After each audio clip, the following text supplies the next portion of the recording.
أهلا بيكم أهلا بيكم أهلا بيكم. مرحب بيكم مع رواية رجالة وستات سنطرافيش. مشهدنا النهاردة مشهد مش عادي، مشهد في الكون مع كوباية زبادي. مشهدنا بيقول بين اتنين، الست وامها. قاعدة البت بقى لما ولدت وقاعدة مع امها بتهندس لها وتخطط لها زي السكينة في جاتوه. أيوة السكينة في جاتوه. قول لها يا بنت،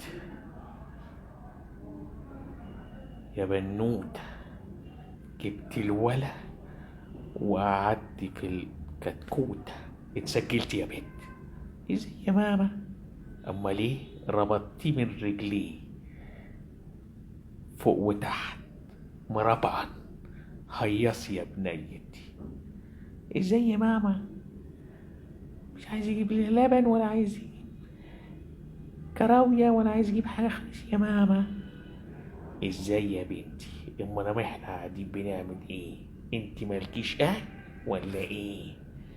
ده احنا وراكي هننحى الوبر من فوق لتحت لغاية ما نخليه يقول انت فين يا بتاع الميلامين. امال ايه، هو الجواز دخلته حلوة ولا ايه؟